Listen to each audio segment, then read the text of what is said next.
Hi, this is Brenda, and we have a special guest by the name of Bree from San Antonio, Texas. And she is joining us as our first guest on Coffee Time with Brenda and Friends. Hello, Bree. How are you? Hello, Brenda. I'm doing fantastic. So grateful to be here. Thank you. Well, you know what? I'm glad we put the word out that we would like guests to come on. And I think you were one of the first people to reach out and say, I'm on there. So perfect. And we finally got connected, and you can do anything through Zoom. So I'm in the Toronto area, and there you are in Texas, and we're connected. So Yay. have you been watching some of the episodes of Coffee Time with Brenda and Yeah, Friends? I was like, I even brought my tea so I can pretend like we're sitting on the couch with like you and Mary and just like having our tea. Oh my gosh, you know what? Today I forgot mine, but hey, listen, today I'll drink some water. Is that all right? Okay, perfect. If you were here, I probably would have made us some tea or coffee and be chilling. So this is the first time we're doing it actually across from each other, not by virtual. So I have if I've gotten to know you, and it's been a pleasure to meet you. And we've never met in person. But it feels like we know each other really well because when you're dealing with people, whether you're in person or not, your energy fields are mixing and melding like we talk about. So it's always a pleasure to connect with you. And you look more radiant each time I see you. Thank you so much. It's definitely all the work, all the journey. And again, I'm just so grateful to you for doing the Tuesday healings as well. They're like my favorite part of the week. So Oh, wow, um, wow. Well, you know what? It's people like you yeah. that make me want to do them. And I personally get a personal healing and so much satisfaction that I'll keep doing them until we don't need them anymore. So thank you for that. So I would love to hear about your healing journey because, there's a lot of people that are just waking up and they're just new to energy work and finding out, like, there's so much information out there, right? And I know that you do so much self work, not just the calls, but so much. You're so dedicated to getting better, healthy in body, mind, and spirit, and all that, just like I was. And I love hearing your perspective of your journey. Yeah. So I would say I grew up in a religious culture. And so I always knew that there was this greater being, but I didn't really like feel that love, so to say. And so I kind of just knew it was there, but didn't really know. And then, life happens and you end up in places and you're like, how did I even end up here? And then um, I made some big decisions in my life, and one of those was to separate from my current career and take care of my father. And so everybody thought I was crazy because it was the height of my career, all of that good stuff. But it was the best thing I ever could have done. And then I shifted perspectives during that time. And then I also, it was very painful. My father passed away, and I had a partner at the time that I really, really cared about. And then he left too. And I found myself like, what happened? Like, how did I even get here? And then, but I had been exposed to a concept of energy work. And I kind of started to delve into it, and I was like, this is, I can't like wrap my head around it because I'm in Western medicine and like there's only one way of doing things, of course. Mhm. And so then I just like kept being drawn back to it and drawn back to it. And so then I would learn a little bit about this, learn a little bit about this. I watched the movie or the documentary about The Secret, and I'm like, what's this law of attraction thing? And everybody was talking about it, and then I'm like, but how do I even get to like feel like that when I'm feeling like way down here when we're talking about just like emotions and where they're at, the vibrational frequency of them. And I'm like, how do I even get there? And you get led to one thing to another thing. And so then I was looking at Abraham Hicks things and like, okay, like how do I even like get those thoughts? Like I can't think that way right now. And then there's, Dr. Sue Morter and Bradley Nelson, and then Bob, all these like different Bruce Lipton and all of these different things. And you just start learning and learning and learning. And then all of a sudden, like again, who you need to come into your life comes into your life. And I'm trying to even remember how I even got exposed to you. And again, like so grateful that something led me to somebody who led me to you. And then you just take bits and pieces of everything. And then I've just kind of melded it together to fit um, me. Yeah. And now, again, just knowing how multidimensional we are, and you're like, how did I not know this? Yeah, yeah. Once you start to get on the other side of it, like, why didn't I know this earlier? And it's a lot of the names that you were talking about, the Bruce Lipton, Abraham Hicks. What was the first one you mentioned? Dr. Stu Mortar, Bradley Nelson, Yeah, where they those. emotional work, but Yeah, so a lot of those names I fell into those as well, and it's like, well, The Secret, the movie The Secret. I think when I first came across The Secret, I was like, oh my gosh, I love this, and I'm watching it over and over and over and over. Bob Proctor, I loved him. Like all those things. So it's we take what you can from all these different places, and where you are is always perfect and evolving, right? And then how you said one thing leads to another. Well, that's the way the universe, that's the way our souls guide us, right? One thing leads to another. Yeah, I don't remember how we met either, but I do remember our first conversation. And I was like, oh, wow, I have someone from like another country reaching out. This is neat because that's really relative in the last few years. Whereas in the mm, past, it was just a more of a local little home shop. mm. Yeah. And I think that was a huge benefit of the pandemic is that, again, everybody was kind of forced to go more virtual. And there were a lot of, people doing summits, and you'd be introduced to 20 different people on a summit, and you'd be like, again, like, I kind of feel aligned with them. I'm getting what this person's saying, or like, oh, nope, that's not my person. And then, yeah, just getting to learn about all these different modalities. And that's the coolest thing, I think, is that there's not one modality, and everybody responds to different things differently. And people will be like, oh, like hypnotherapy is it, like get to that subconscious right now. And every time I would tap into it, because again, you like want to heal fast, you want to be like over this pain. Yeah. And then I just kept being guided, like, that's not for you, like that's not for you.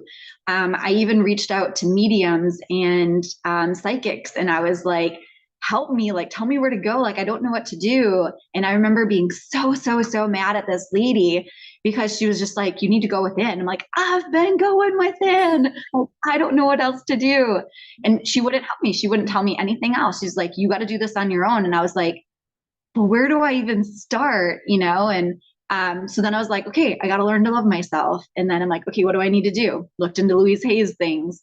Okay, now I can look at myself in a mirror and be like, I love you, like, and feel it. And it's so amazing.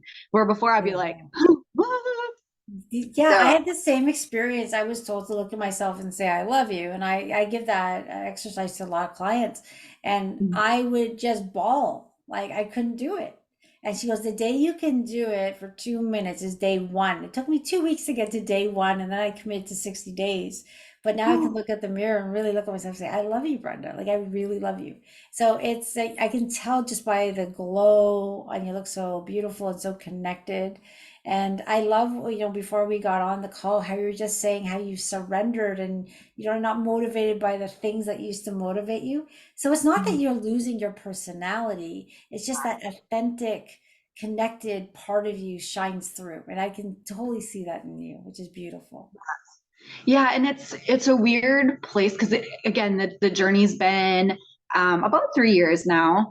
And when I look back, it's so crazy because I'm like, I don't remember her 3 years ago. I'm so grateful for her, and I love her to pieces for what she did, like what she went through all of her life. Um, and I don't want to. Like that girl was in pain, and I didn't even know she was in pain even before my dad passed and all that stuff. Like I was carrying so much pain that wasn't mine to carry.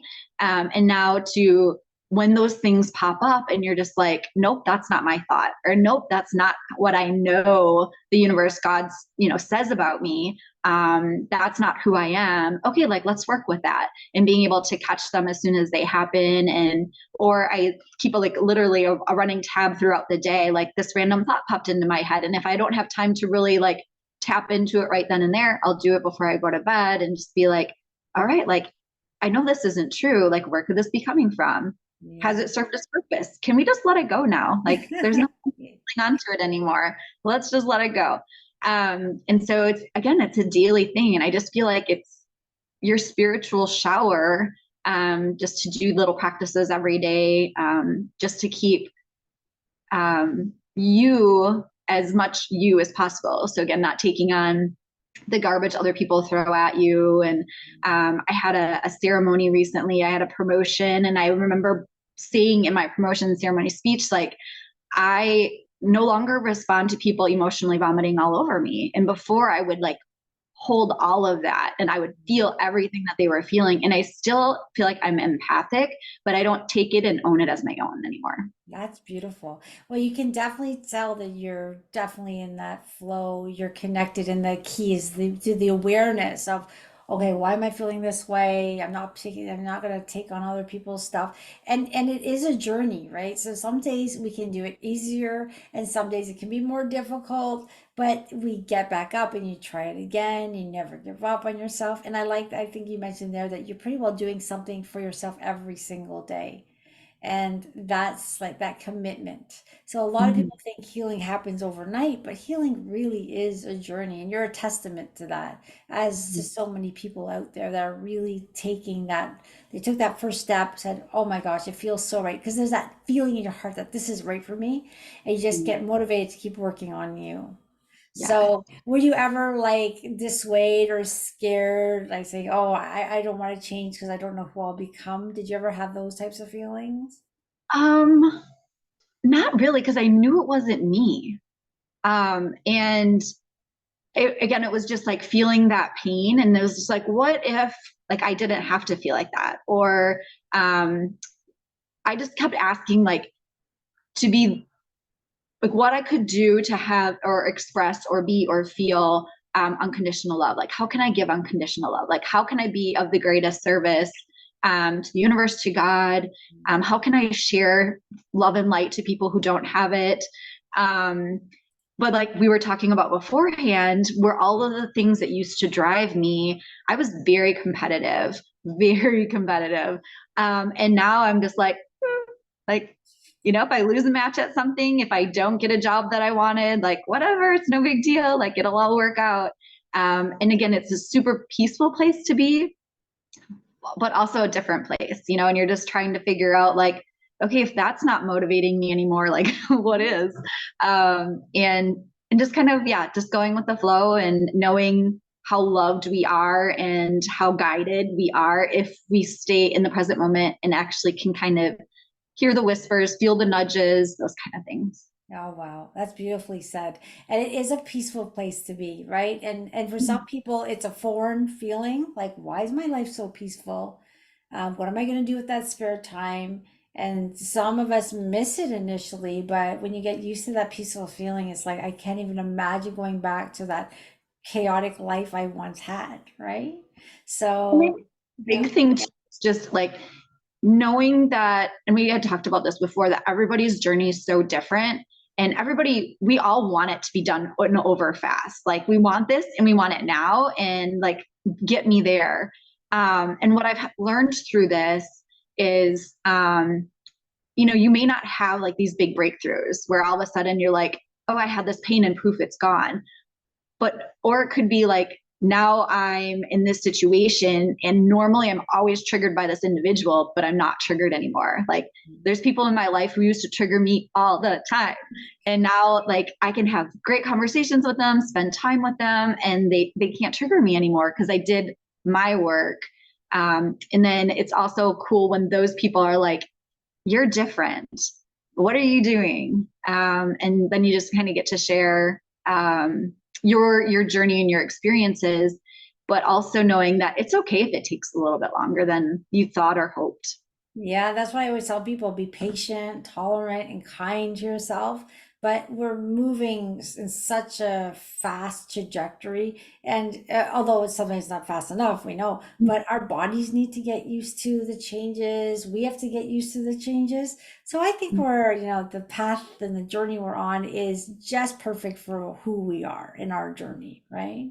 So I think it's been a pleasure chatting with you. You're such a bright light. And I know you too attend the Tuesday calls, and I love you being there. So, I'll keep doing them until they're there. But, if you could give one word of advice to someone who's brand new to energy work, listening to your thing, saying, hey, and the reason we created Coffee Time with Brenda and Friends is to, talk to those people who are not quite sure about energy work. But when I hear someone like you, I want to do it all over again. So what kind of advice would you give to someone just starting out? To be just be curious, have an open mind. Again, I had said that I was in Western medicine, and so like again, if you can't see it, it didn't exist. If you couldn't measure it, it didn't exist.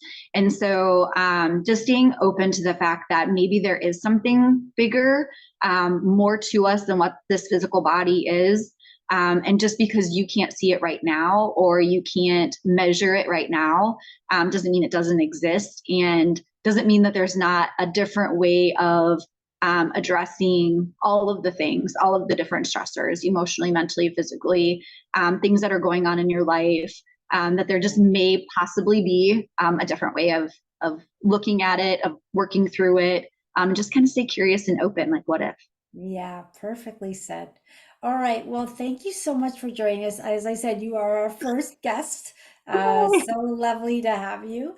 You did amazing. Like you just make me all happy inside, and I love your energy. You're just a beautiful shining light. So keep doing what you're doing because you're definitely on the right track.